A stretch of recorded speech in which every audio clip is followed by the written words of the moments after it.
अस्सलाम वालेकुम। तो आज की इस वीडियो में मैं आपको बताने जा रहा हूँ कि ईद की छुट्टियाँ कितनी होगी, रिज़ल्ट कब आएगा, कहाँ से कहाँ तक छुट्टियाँ होंगी, रिज़ल्ट कब आएगा। तो वीडियो को लाइक आपने लाज़मी करना है, चैनल को सब्सक्राइब लाज़मी करना है। आप देख रहे हैं step by school 786 YouTube channel.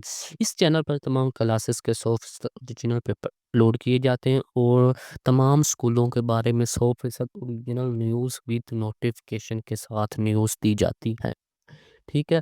तो कोई क्वेश्चन हो कमेंट में बताएँ। जिन्होंने 8वीं क्लास पास कर ली है, अब 9 क्लास में जाना है, तो उनके पास बहुत सारे क्वेश्चन होंगे। तो आपने के जो सवालात हैं उनको कमेंट में बताएँ। आपके लिए उन जो सवालात होंगे वो मैं आपको वीडियो अलहदा से बनाऊँगा, स्क्रीन में कमेंट शो करूँगा और आपको आंसर दूँगा। ठीक है? तो बात कर लेते हैं कि हमारा जो ओरिजिनल टॉपिक है अभी इस वीडियो में कि ईद की छुट्टियां कब होंगी। ईद की छुट्टियां आपको स्क्रीन पर भी नज़र आ रहा होगा कि वज़ीर आला जो है हमारा एजुकेशन का राना सिकंदर हयात, उसने कहा है कि 28 अप्रैल से छुट्टियाँ कब तक होंगी?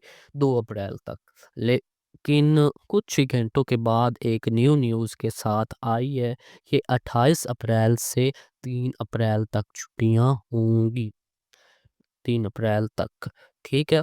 तो 4 अप्रैल रोज़ जुमा को आपका क्या होगा? रिज़ल्ट होगा। जैसे कि आपको स्क्रीन पर नज़र आ रहा है। तो 28 अप्रैल से 3 अप्रैल तक आपको ईद की छुट्टियाँ होंगी और 4 अप्रैल को आपका रिज़ल्ट होगा और 4 अप्रैल को आपका रिज़ल्ट होगा और 8 अप्रैल से आपकी जो नया साल की क्लासेस हैं उनका आगाज़ हो जाएगा।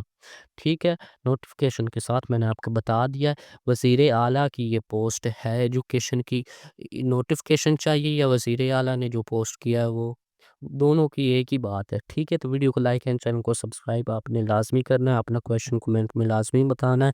इस चैनल को सब्सक्राइब कर लें, आपको बहुत फ़ायदा होगा। यकीन करें, सब्सक्राइब करने का आपको कुछ भी नहीं जाता। वीडियो को लाइक लाज़मी करें, चैनल को सब्सक्राइब लाज़मी करें। अल्लाह हाफ़िज़।